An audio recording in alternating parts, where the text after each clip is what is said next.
지난주에 장애 기념주일이 있었습니다. 예, 아직도 여러분들 얼굴이 고등학교 때 얼굴로 보여서 예, 박정자 권사님 고등학교 때 왜 그 얼굴이 하나가 조아라 집사로 보였는지 박정자 권사님이 사진을 3개를 낸 줄 몰라가지고 첫 번째 걸 맞췄는데 두 번째, 세 번째 다 틀렸어요. 하나는 조아라, 하나는 누구라 했더라? 예, 함정이었습니다. 예. 아무튼 참 즐거운 그런 그 장애 기념주일을 맞이하게 되어서 참 행복하고 기쁩니다.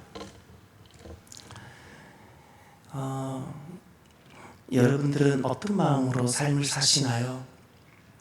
더 오래 살고 싶고 잘 살고 싶으신가요? 그럼 오래 살고 싶고 잘 살고 싶다고 살게 되어지나요?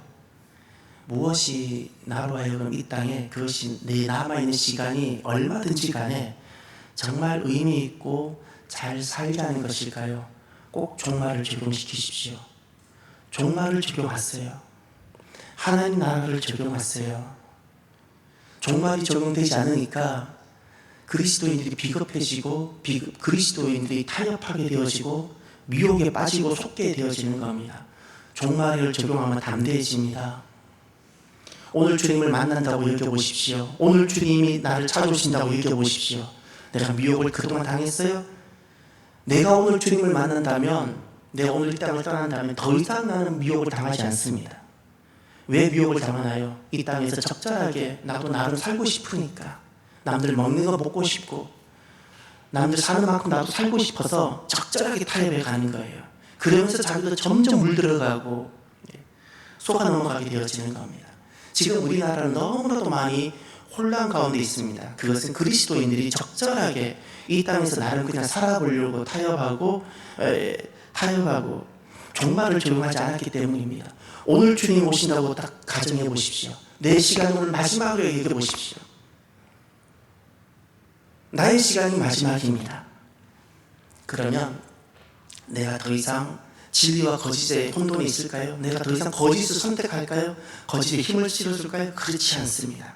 그리스도인은 항상 종말을 적용해서 살아가는 겁니다. 제가 거듭 말하지만 우리의 모든 삶의 영역은 종말이 적용되어져야 되고요. 모든 것이 하나님 앞에 행하는 믿음의 영역이라는 사실을 잊지 마십시오. 교회 안에서 하는 것만 믿음이라 여기지 마십시오. 내가 정치적인 행위, 경제적인 활동, 그리고 어떤 자녀를 기르는 방식 다 하나님 앞에서 그것이 믿음의 영역이 되어져야 되고 하나님 앞에서 부끄럽지 않아야 됩니다. 종말이 딱 적용되어지면 분명히 구별되어지는 것이 있어요. 종말이 딱 적용되어지면 사람은 두렵지 않습니다. 김일성이가 두렵지 않고 전쟁이 두렵지 않게 됩니다. 두려우면 그때부터 끌려가는 거예요. 두려우면 끌려가는 거예요. 종이 되는 거예요. 왜 오늘날 사람들이 자꾸 평화를 이야기할까요? 전쟁이라는 게 두렵기 때문에 그렇습니다. 제가 예를 하나 들어볼게요. 우리 집에 강도가 들어왔어요. 칼을 든 강도가 거실에 들어왔어요. 그런데 가장이 만약 이렇게 했다고 칩시다. 이 강도를 때려잡고 집 밖으로 내보내는 데 있어서는 가구도 이번에 텔레비전 좋은 걸 사는데 그것도 부서질 것 같고 우리 아이들도 좀 다칠 것 같고 또 그 강도를 몰아내는 아버지가 가장 크게 다칠 것 같으니까 적절하게 그냥 당신은 거기 있고 우리는 여기 있고 적절하게 그냥 이렇게 지냅시다. 만약에 가장이 그렇게 결정했다면 그 결정은 옳은 결정일까요? 가장 어리석은 결정입니다. 가장 어리석은 결정. 가장은 종말을 적용해야 되고 가족을 위해서 내가 어떤 희생을 치르더라도 그 강도를 집 밖으로 몰아내야 되는 거예요. 어떤 희생이 있더라도 이게 가장입니다. 가장. 그래서 지금 우리가 남북이 평화 이야기 이렇게 두 나라 하는데 거기에 절대 넘어가면 안 돼요. 우리 통일을 두고 기도해야 됩니다. 전쟁을 두려워하지 마십시오. 그리스도인은 전쟁을 두려워하는 사람이 아닙니다. 주님은 분명히 말씀하셨어요. 주님 오시기 전에 전쟁이 더 많아진다고 말씀하셨어요. 전쟁이 많이 일어나는 것에 대해서 놀라워하지 마십시오. 사람은 악하고 이 땅에 죄가 있기 때문에 전쟁은 끊임없이 더 일어날 것인데 그리스도인은 그 전쟁이 두려워서 강도를 집안에 두고 그래 당신은 거기에만 있어요. 나는 여기 있을 테니.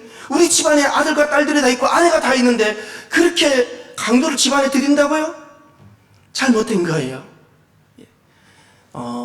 종말을 딱 적용하게 되면 두렵지 않게 되어지는데 그렇게 되면 거짓이 분명해집니다. 분별이라는 게 그때부터 생깁니다. 그러면 한 가지가 또 분명합니다. 사회주의 운동은 민주화 운동이 아닙니다. 사회주의 운동은 아무리 그게 의료화 보이는 것 같고 아무리 좋아 보여도 사회주의 운동은 절대 민주화 운동이 아닙니다. 그러면 지금 우리는 막 다 덮여져 있는 것 같고 혼란 가운데 있으니까 황장엽 씨가 우리나라에 넘어왔을 때 남한의 고정간첩이 5만 명 있다 그랬어요. 근데 사람들이 놀라지 않아요. 북의 지령에 따라 곳곳에서 그게 종교계, 정치계, 교육계 곳곳에서 움직이는 김일성의 그 손수족으로 움직이는 사람이 5만 명 있다 그랬는데도 그때도 움직이지도 않고 놀라지도 않고 그 다음 간첩 없다라고 법을 만들었어요. 이게 지금 우리나라 사회예요. 여러분, 사회주의는 왜 민주화가 아닐까요? 사회주의는 우리 시스템과 체제를 바꾸는데 중요한 것은 사회주의 안에서는 교회가 자성이 안 됩니다. 왜 사회주의를 자꾸 체제를 도입할까요? 교회를 없애기 위해서예요.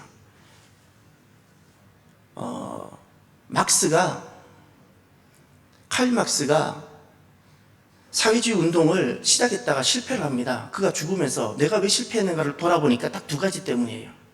하나가 교회고 하나가 가정이에요. 건강한 가정, 건강한 교회가 사회주의 운동을 결국 실패하게 만들더라는 거예요. 그래서 제자들에게 유언을 남겼어요. 교회를 무너뜨리고 가정을 무너뜨리라고. 그래서 지금 차별금지법으로 해서 가정이 무너지게 만들고 지금 교회를 무너뜨리게 만들려고 하는 거예요. 사회주의 운동은 절대 민주화 운동이 아닙니다. 오늘날 우리나라는 민주화 운동이라 다 갖다 붙였어요. 근데 이것이 사회주의 운동인지 아닌지가 구별이 안 됩니다. 그럼 제가 예를 하나 들려드릴게요. 이게 사회주의 운동인지 아닌지. 무엇이 사회주의 운동일까요? 우리는 지금 막 섞여 있어서 이것은 사회주의 운동입니다. 그러면 딱 반발도 일어나고 그래요. 간단해요. 김일성, 김정은, 김정일이가 좋아하면 그건 사회주의 운동이에요. 우리나라 사회 안에서 일어난 어떤 일들 중에서 김정일이가 너무너무 좋아하고 교과서에 실어놓고 남조선 가운데 우리가 지금까지 했던 것 중에 최고로 잘된 어떤 것이라고 칭찬한다면 그 사회주의 운동입니다. 사회주의 운동입니다. 그렇지 않겠어요? 자유민주주의 운동이었다면 4.19 운동을 김일성이가 좋아하지 않습니다. 부정선거로 일어났던 4.19 혁명에 대해서는 김일성이 김정일이 좋아한 적이 없습니다. 근데 지금 또 김정일, 김정은이 너무너무 좋아해서 탈북한 사람들 이야기를 들어보니까 그들의 교과서에 실려있는 내용이 있어요. 5.18이에요. 가장 남조선에서 했던 혁명 중에 가장 성공한 혁명이라고. 탈북한 사람들 이야기하니까 우리가 아는 거예요. 그들이 영웅시에서 일부 살아서 돌아간 사람이 있는데 우리로 말하는 국립묘지에 그들이 안장돼서 영웅화되어져 있어요. 그들이 하는 이야기예요. 객관적인 사실인데 우리는 지금 그것을 다 인정하지 않아요. 이만큼 우리가 물들은 거예요. 적어도 세상은 모르고 그리 지나간다 할지라도 제가 가장 가슴 아픈 것은 그리스도인들이에요. 사회주의 시스템 속에서는 교회는 자유를 잃어버립니다. 그 상황 속에서 내 자녀가 저나 여러분들은 이제 앞으로 어떤 시스템이 오더라도 우리가 믿음을 잃어버리겠어요? 우리는 지켜낼 겁니다. 저도 마찬가지. 여러분의 자녀를 생각하셔야죠. 우리 다음 세대를 생각하셔야죠. 다음 세대만큼은 정말 우리가 살아왔던 지금까지 우리 윗대가 피값을 흘려서 지켜왔던 이 자유민주주의를 넘겨줘야 되지 않겠습니까? 그들이 그 속에서 하나님을 찬양하고 예배하는 자녀가 될 수 있도록 기회를 만들어줘야 되지 않겠습니까? 제가 제일 마음 아픈 것이 그런 거예요. 그리스도인들이 이것을 분별하지 못하고 사회주의 운동에 함께 동참하고 그것이 의의인 것처럼 속아 넘어가고 있는 것이 너무 마음이 아픈 겁니다. 그래서 여러분, 사회주의 운동은 절대 민주화가 아닙니다. 지금 이 땅에서 다 이해가 안 되면 아버지 앞에 가면 분명히 그날에 하나님 앞에 갔을 때는 다 드러날 것이고 그때는 늦었어요. 책망을 받는 정도 아닐 겁니다. 보세요. 내가 오늘 이 땅에서 하는 모든 정치적인 행위가 얼마나 하나님 앞에서 해야 되는 두렵고 떨리는 행위인지를 그걸 아셔야 돼요. 아셔야 돼요. 살아가면서 사랑하는 여러분, 우리가 은혜가 왜 필요할까요? 하나님의 은혜는 나에게 왜 필요할까? 내가 조금 더 잘 살고 번영하기 위해서일까요? 정말 번영 때문에 하나님의 은혜가 필요할까요? 이 땅에서 여러분 앞에 있는 저를 비롯하여 어떤 사람도, 그리고 아담 이후, 그리고 주님께서 재림하시는 그 순간까지 이 땅에 왔다가 떠나가는 모든 사람은 하나님의 계명을 완전히 지킬 수 없기 때문에 그렇습니다. 그게 아담 이후입니다. 아담 이후 이 땅에 태어난 모든 인생은 하나님이 말씀하신 그 율법과 계명을 완전히 지킬 수 없기 때문에 은혜가 필요합니다. 이제 성경을 몇 가지 좀 보시겠습니다. 전도서 7장을 찾아보실까요? 전도서 7장 20절. 꼭 살면서 종말을 적용하십시오. 죽을까, 전쟁 날까 두려워하지 마십시오. 그러면 두려워하기 때문에 사로잡히는 거예요. 종말을 적용하면 담대해지고 그때부터 분명해지는 겁니다. 명확해집니다. 전도서 7장 20절 함께 볼까요? 선을 행하고 전혀 죄를 범하지 아니하는 의인은 세상에 없기 때문이로다. 거기 죄를 범하지 아니하는 의인은 세상에 없다. 다시 말해서 완전한 의인은 없고 누구도 죄에서 자유롭지 못하다라고 말하는 겁니다. 이게 성경의 말씀입니다. 누구도 죄로부터 자유롭지 못하다는 겁니다. 50보 100보일 뿐입니다.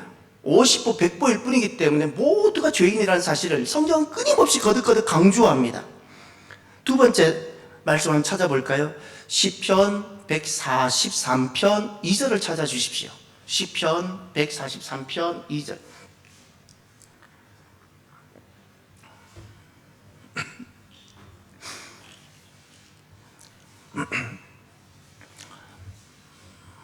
시편 143편 2절 함께 볼까요? 주의 종에게 심판을 행하지 마소서. 주의 눈 앞에는 의로운 인생이 하나도 없나이다. 아멘. 여기 주의 눈 앞에는 의로운 인생이 하나도 없나이다. 다윗의 고백입니다.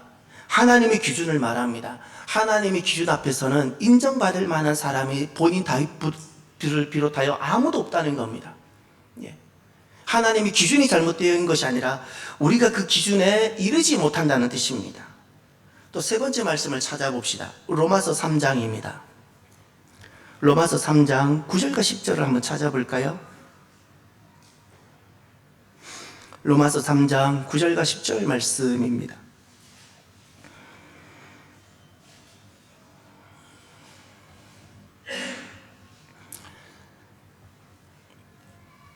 함께 봉독합니다. 그러면 어떠하냐? 우리는 나으냐? 결코 아니라.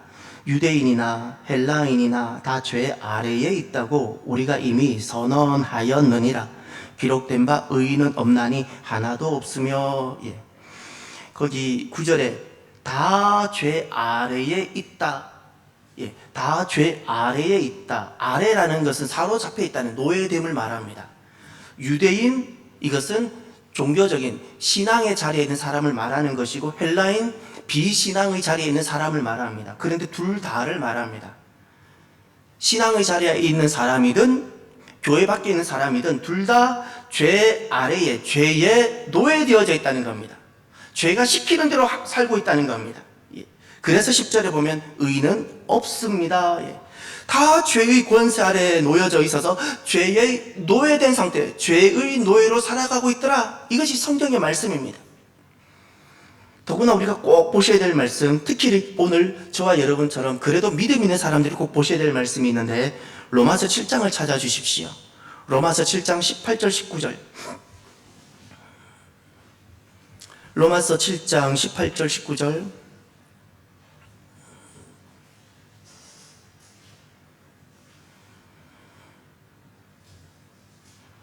함께 봅니다. 내 속 곧 내 육신에 선한 것이 거하지 아니하는 줄을 아노니 원함은 내게 있으나 선을 행하는 것은 없노라.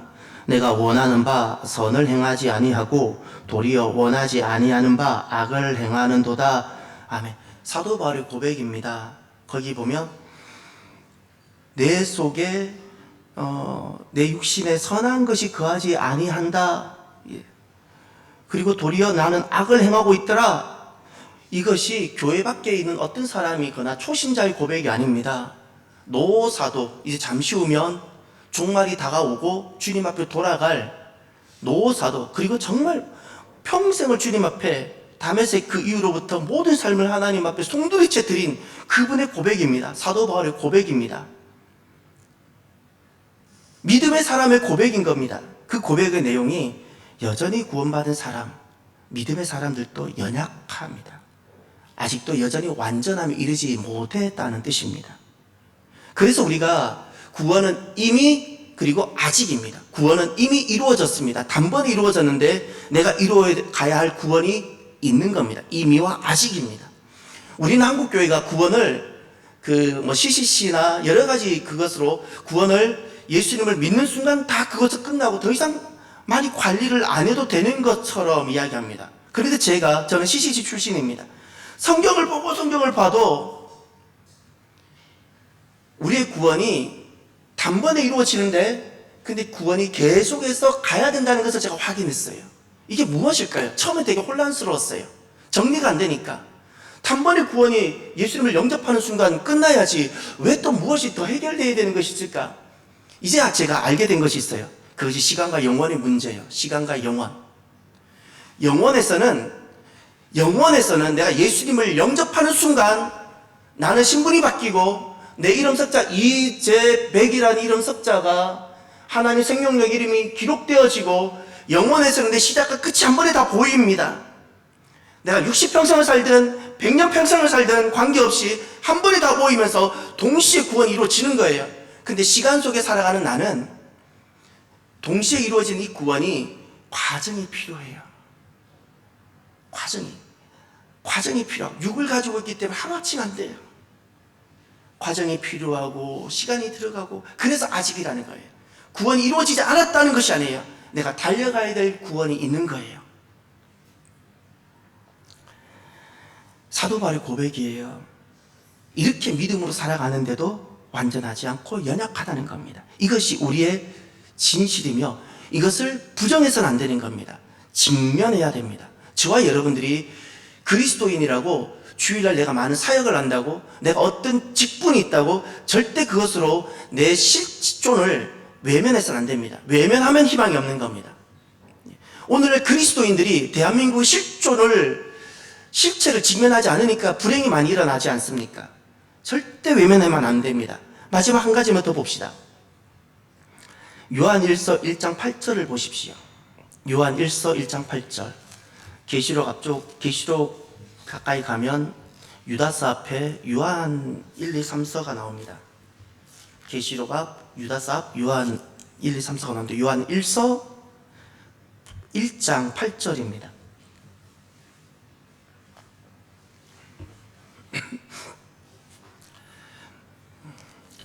그리스도인들이 사회주의 운동에 참여하는 건 반드시 죄입니다. 정말 죄입니다. 아주 심각한 죄입니다. 체제와 시스템을, 하나님을 대적하는 시스템이기 때문에 하나님을 대적하는 것인 겁니다. 잊지 마세요. 절대 그리스도인은 그 일 하면 안 됩니다. 요한 1서 1장 8절. 만일 우리가 죄 없다고 말하면 스스로 속이고 또 진리가 우리 속에 있지 아니할 것이요. 아멘. 다시 한번 읽어볼까요? 어떤 말씀인지 천천히 읽어보세요. 만일 내가 죄가 없다고 말하면 어떻게? 스스로 속이고 또 무엇이 없다고? 진리가 우리 속에 있지 아니할. 그래서 계속 거짓에 속아 넘어가는 거예요. 나는 괜찮아. 이런 건 의야. 나는 선을 행할 수 있어. 이렇게 죄가 없다는 어떤 다른 여러 가지 단어들로 설명을 하기 시작하면 자기도 속이고 그리고 미혹되는 겁니다. 그래서 자꾸 속아 넘어가는 겁니다. 우리는 죄가 있습니다. 그래서 우리는 성화의 과정이 필요합니다. 그리스도인의 성도의 삶은 이런 겁니다. 저와 여러분이 걸어가는 성도의 삶, 철로 역정은 내가 남들보다 죄가 없거나 착함을 주장하고 증명하는 삶이 아닙니다. 내가 교회 밖에 있는 사람보다 더 착하고 선하고 의로운 일을 많이 한다는 것을 보여주는 삶이 절대 아닙니다. 성도로 살아가는 삶이란 내 죄를 자백, 나는 죄인입니다. 죄를 자백하며 하나님 은혜를 구하는 삶이 성도의 삶입니다. 이것이 성도의 삶입니다. 나는 죄인입니다라고 고백하고 그 죄를 날마다 스스로 자백하고 그리고 그래서 은혜를 구하는 삶이 성도의 삶. 왜냐하면 우리의 실존이 죄인이기 때문에 그렇습니다. 참고로 여러분, 우리가 이 죄를 해결하지 아니하면 죄의 결과가 어떻게 될까요? 하나님 은혜를 내가 구하지 아니하고 내가 이 죄를 직면하지 않아서 내가 미혹받고 내가 그냥 속았어. 어떻게 했든 내가 이렇게 죄인으로 그냥 계속 살아가면 그 마지막 결과는 어떻게 될까요? 하나님의 진노 가운데 사망에 처하는데 그 자리가 지옥입니다. 그래서 그리스도인이 구원 안에 들어온 사람들은 어떤 값을 주고도 이것을 잃어버리지 않습니다. 왜냐하면 이 구원이 생명이기 때문에 모든 것을 값을 다 지불해서라도 이것을 안 잃어버립니다.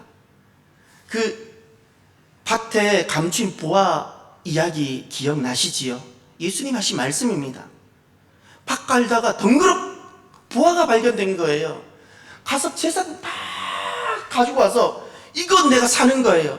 이것이 중요하기 때문에 그리스도의 삶이 꼭 이와 같은 겁니다. 주님께서 내게 주신 이 구원이 너무너무 귀하기 때문에 이것을 어떤 값을 주고서라도 안 빼앗기고 안 잃어버리고 싶어지는 거예요. 안 잃어버리고 싶어지는 거예요. 왜냐하면 그렇지 아니하면 조금도 자비가 없는 하나님의 무시무시한 진노를 영원히 끝이 없는 영원 가운데 그 진노를 받아야 하기 때문에 그렇습니다. 죄값을 치러야 돼요. 그것이 지옥입니다. 이것이 죄의 결과입니다. 그 하나님은 우리에게 말씀을 하십니다. 말씀하실 때는 우리에게 무엇을 기대하실까요? 구약시대에 율법으로 우리에게 말씀하셨습니다. 오늘날에도 우리에게 말씀하십니다. 하나님은 왜 말씀하실까요? 말씀하실 때는 우리에게 기대하는 바가 있습니다. 그것이 순종이라는 겁니다. 하나님은 순종하는 사람을 가장 기뻐하십니다. 똑똑한 사람, 일 많이 하는 사람이 아닙니다. 하나님은 순종을 기대하고 말씀을 하시는 겁니다. 그리스도인이 첫 번째 일어나는 성품의 변화가 하나 있습니다. 정말 그리스도인으로 참여되고 나면 일어나는 변화가 순종입니다. 전에는 순종을 복종처럼 여기며 거북한 단어였는데 내가 그리스도인으로 쑥 들어오고 나면 순종이 기뻐요. 참 감사함을 하게 되어져요. 굴욕이 아닙니다. 내가 그것이 좋은 거예요. 어머니가 자녀를 위하여 오만 가지 뒷손질 다 하면서 돌보는 그 순종이 어머니의 굴욕일까요? 그렇지 않습니다. 자발적인 것이고 기쁜 겁니다. 그리스도의 삶이 바로 이와 같은 겁니다.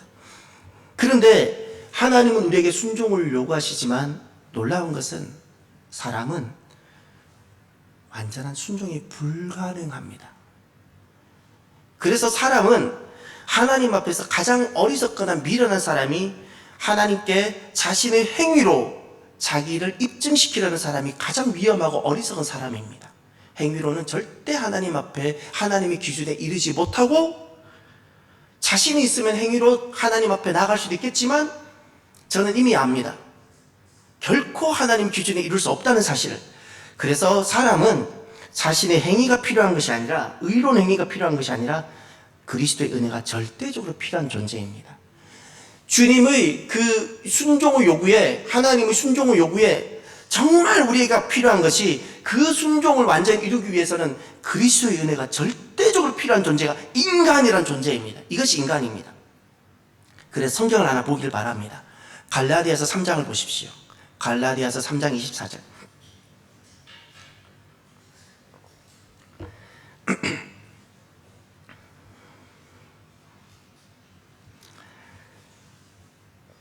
우리는 죄인이라는 것을 말씀을 통해서 보았고요.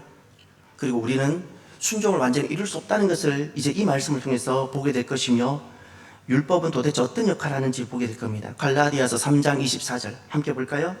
이같이 율법이 우리를 그리스도께로 인도하는 초등교사가 되어 우리로 하여금 믿음으로 말미암아 의롭다 함을 얻게 하려 함이라. 아멘. 주님께서 율법을 우리에게 순종을 전제해서 주신 말씀인데 우리가 그걸 다 못해요. 오히려 하나님의 율법을 경험한 인간은, 율법을 접한 인간은 절망을 경험하게 됩니다. 절망입니다. 하나님은 말씀하셨는데 내가 그것을 이루고 성취하지 못하는 것 때문에 하나님 율법이 도리어 우리에게 절망을 경험하게 합니다. 그래서 그 하나님의 율법은 절망 가운데 있는 우리들을 어디로 이끌고 인도하시냐면 그리스도께로. 할렐루야. 그래서 그리스도를 찾게 되어지는 거예요. 정말 중요한 것이 있어요. 내가 죄인이라는 것이 뼈저리게 느껴져야 됩니다. 나는 정말 가망이 없는 사람이구나를 정말 뼈저리게 느껴져야 돼요. 절규해야 돼요. 내게는 선한 것이 없다는 것이 가슴이 아플 만큼 터져 나와야 돼요. 그래야 그 사람이 주님을 찾게 시작하는 거예요. 주님을 찾아야 사는 거예요. 그래 사람이 주님의 은혜를 구하게 되는 겁니다. 그러면 오늘 이제 가장 중요한 은혜로 돌아가서 오늘 은혜의 방편인데요. 하나님의 은혜를, 우리는 그건 죄인입니다. 그리스도의 은혜가 절대적으로 필요한 존재입니다. 우리 여기까지 알았어요. 우리는 정말 죄인이고 하나님 은혜가 아니면, 그리스도 은혜가 아니면 나는 가망이 없는 존재임을 우리는 동의가 되었습니다. 그러면 세 번째 질문입니다. 은혜를 어떻게 받을 수 있죠?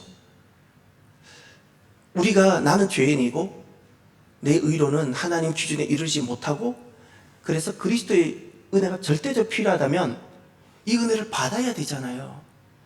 이 하나님의 은혜를 우리가 어떻게 받을까요? 마가복음 1장 15절을 보십시오. 마가복음 1장 15절.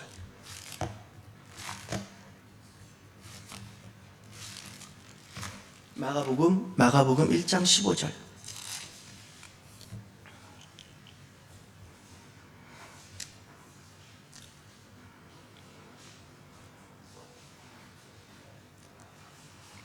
함께 봅니다. 이르시되 때가 찼고 하나님의 나라가 가까이 왔으니 회개하고 복음을 믿으라. 여기 동사 두 개 보입니까? 회개하라, 믿으라. 회개하라, 믿으라. 회개와 믿음입니다. 회개라는 것은 방향을 전환시키는 겁니다. 하나님께로 내가 향하는 겁니다. 하나님을 주로 섬기고 모시는 삶으로 돌아가는 겁니다. 그리고 믿는다는 것은 다른 것이 아닙니다. 믿습니다라는 자기 확신을 강화시키는 것이 아닙니다. 하나님 그분 존재와 하나님 말씀을 신뢰한다는 겁니다. 이제는 세상의 데이터와 빅데이터로 움직이는 자가 아니라 세상의 대세와 유행을 따라 살아가는 사람이 아니라 이제는 하나님의 말씀을 내가 그대로 믿고 따르겠다는 겁니다. 이게 믿음입니다. 회개하라, 믿으라. 이것이 하나님의 은혜를 받는 유일한 길입니다. 유일한 길. 그러면 이렇게 하나님 은혜를 갈망하며 사모하며 하나님 앞에 선, 회개와 믿음의 자리에 선 사람들에게는 하나님께서 은혜를 베풀어 주세요. 은혜를 어떻게 베풀어 주실까요? 그것이 은혜의 방편이라는 것입니다. 하나님께서 우리에게 은혜를 주세요. 그런데 방편을 통해서 주세요. 은혜의 방편입니다. 방편이라는 것은 수단을 말하는 겁니다. 어떤 뜻과 목적을 이루기 위해서 사용되어지는 수단 또는 방편들, 방편이라는 단어, 통로, 이런 것들이 방편이라는 뜻입니다. 그러면 이렇게 은혜를 받기 위하여 회개와 믿음의 자리에 서 있는 그 사람들에게 하나님께서는 어떤 것을 방편으로 해서 하나님께서는 은혜를 주실까요? 세 가지입니다. 첫 번째가 말씀, 두 번째가 성례, 세 번째가 기도입니다. 이 세 가지 외에는 하나님께서 우리에게 은혜를 주시는 방편이 있지 않습니다. 성경에 분명히 말씀되어진 회개와 믿음의 자리에 서 있는, 죄인인데 회개의 자리에 서 있고 죄인인데 믿음의 자리에 서 있는 그 죄인에 향해서 하나님 은혜를 베풀어 주시는데 방편을 통해서 베풀어 주세요. 말씀이라는 방편, 성례라는 방편, 기도라는 방편을 통해서 그때 은혜가 공급되게 해주세요. 제가 질문 하나 드려볼게요. 방편을 좀 더 설명하려면, 홍해를 기억하시죠? 홍해가 갈라졌어요. 홍해가 어떻게 갈라졌을까요? 제가 이제 여러분이 주일학교 교사예요. 제가 이제 여러분의 이제 학생이라고 여겨보세요. 제가 여러분에게 이렇게 질문 드려요. 선생님, 홍해가 어떻게 갈라졌어요? 이제 선생님인 주일학교 교사인 여러분에게 학생이 질문했습니다. 자, 여러분 대답해 보세요. 선생님, 홍해가 어떻게 갈라졌어요? 그리고 선생님은 침묵하더라.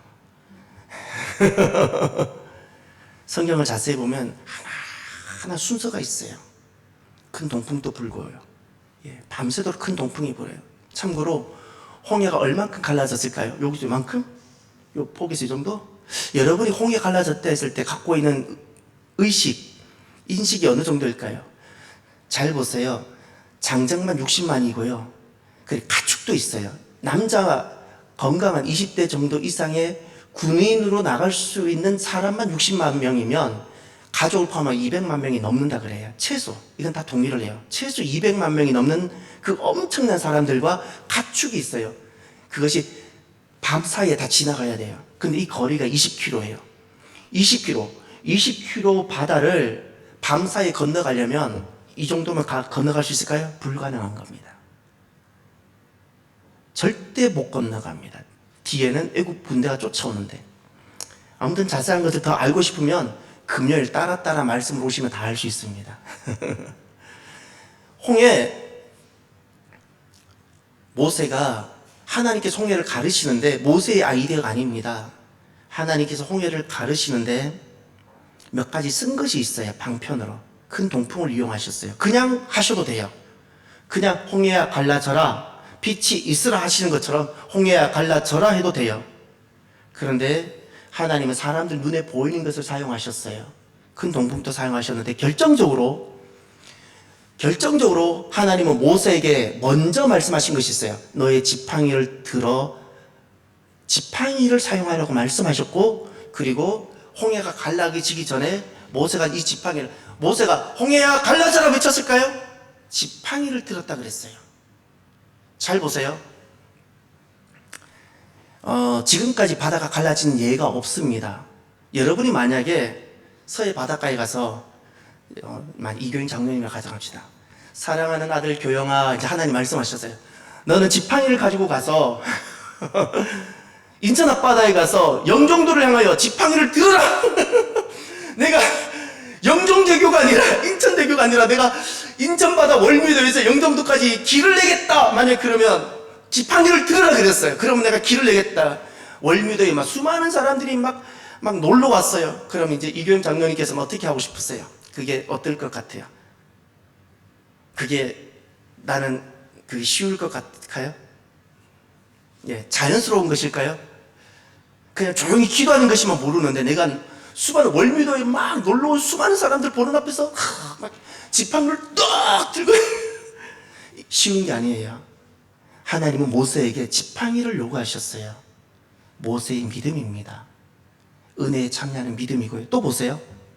나만 장군을 기억하십니까? 문둥병이 걸렸어요. 이스라엘에 가면 뛰어난 선지자가 있다 그래서 찾아갔어요. 금은보화 많이 가지고 만나주지도 않고 가서 요단강에 가서 7번 씻으라. 대단히 기분이 나빴어요. 아니 우리 아람에는 이거보다 더 좀 강도 많은데 돌아가자 그랬는데 지혜로운 신하가 그래도 여기까지 왔는데 해보자고. 참 옆에 지혜로운 사람이 필요합니다. 6번을 들어갔다 나왔는데 아무런 변화가 없었어요. 7번째 들어갔다가 나오니 머리부터 발끝까지 깨끗해졌어요. 그럼 질문을 드려볼게요. 왜 하나님은 그 이스라엘까지 찾아온 선지자를 찾아온 그 나만의 그 모습을 기특하게 여서 그래 나만아 문둥병이 나아라 할 수도 있는데 빛이 있으라 말씀하신 것처럼 그렇게 할 수 있는데 왜 하나님은 그렇게 하지 않고 요단강에 가라고 하셨을까요? 왜 요단강이라는 수단을 방편을 사용하셨을까요? 믿음입니다. 믿음이에요. 너가 나를 신뢰하느냐? 아람에 가면 훨씬 더 요단강보다 크고 깨끗한 강이 많이 있을지라도 너가 나를 신뢰하느냐? 예. 신뢰해야지 가능한 거예요. 예. 아무튼 중요한 것은 하나님은 방편을 사용하시는데 3가지 방편을 사용하십니다. 이 방편만으로 은혜를 주십니다. 다른 은혜는 없습니다. 하나가 우리가 말씀을 가까이 할 때입니다. 첫 번째가 말씀입니다. 로마서 10장을 보십시오. 로마서 10장을 가시면 17절.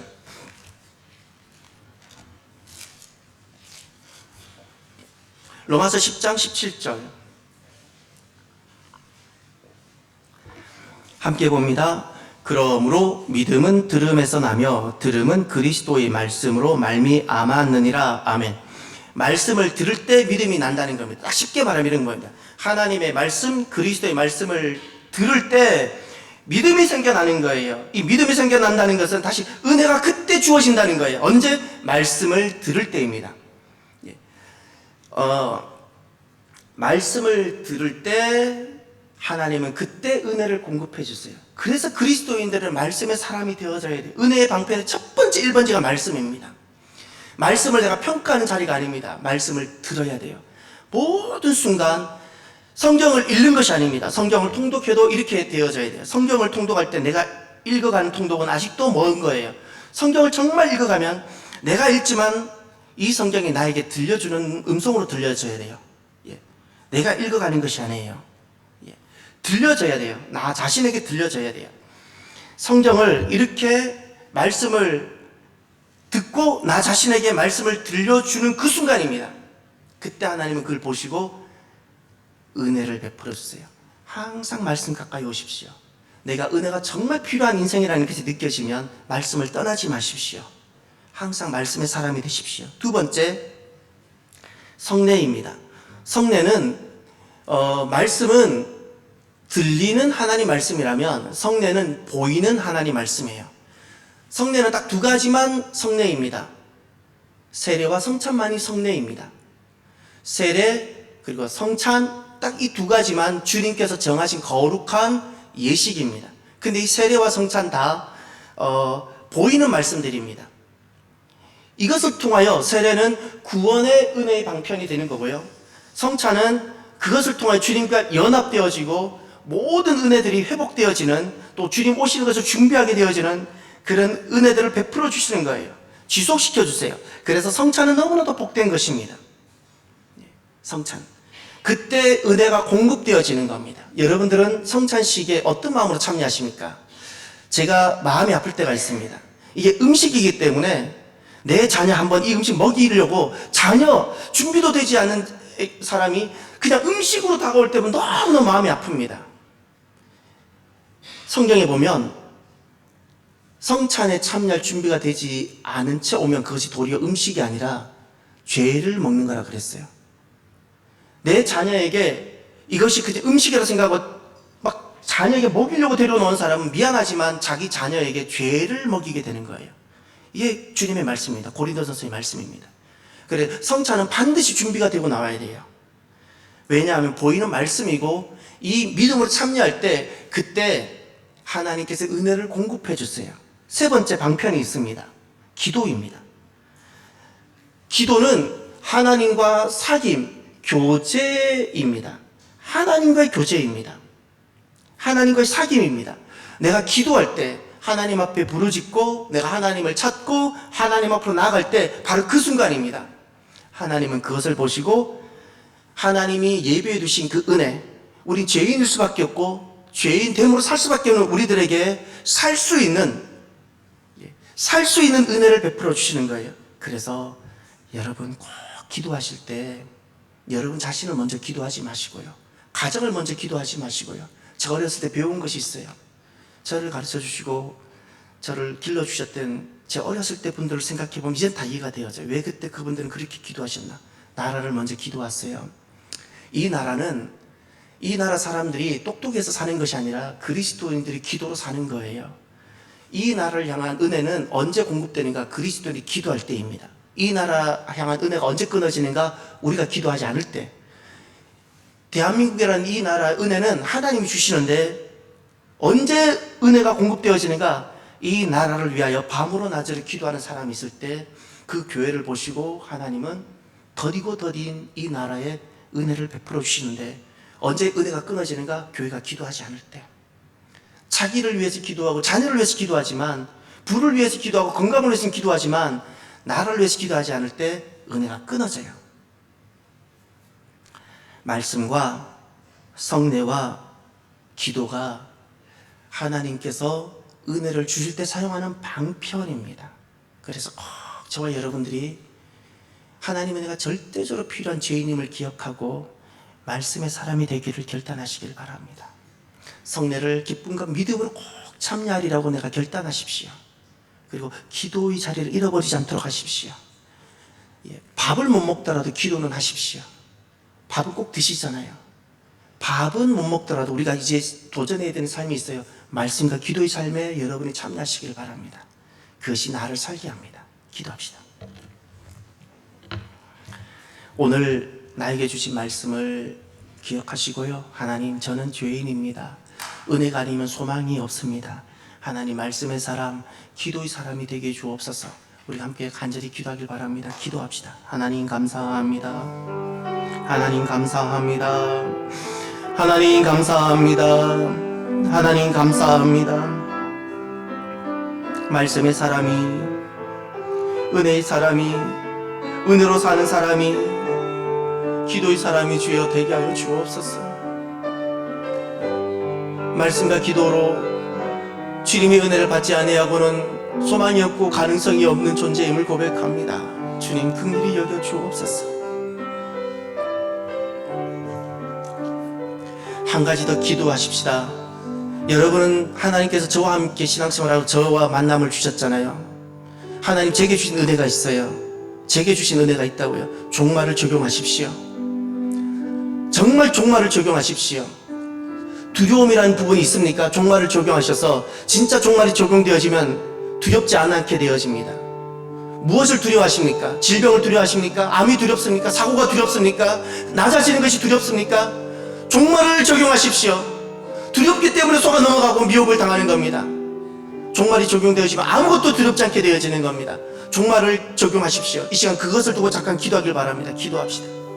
하나님 아버지, 참으로 감사합니다. 아무것도 두렵지 않는 그 자리에 설 수 있기를 원합니다.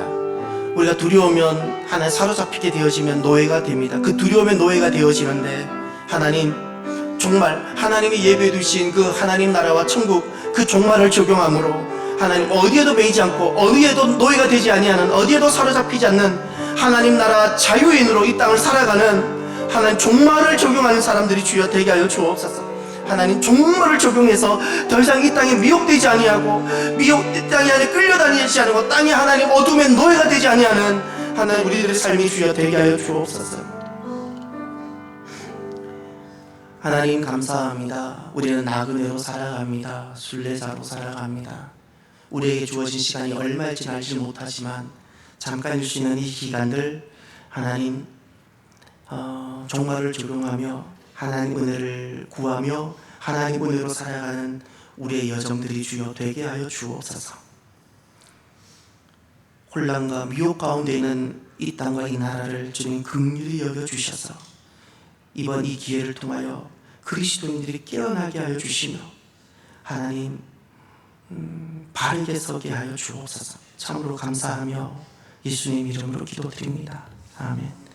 지금은 다시 오시는 우리 주 예수 그리스도의 은혜와 구하는 자에게 은혜를 예비해 주시고 공급하시는 하나님 아버지의 사랑하심과 오늘도 회개와 믿음의 자리에 서 있는 이들에게 오셔서 함께 하시는 성령님의 교통하심, 종말을 적용하며 하나님 은혜를 구하며 살아가기로 결단하는 사랑하는 모든 성도들 머리 위에, 사랑하는 조국 대한민국 위에 이제로부터 영원토록 함께 계시기를 간절히 축원하옵나이다. 아멘.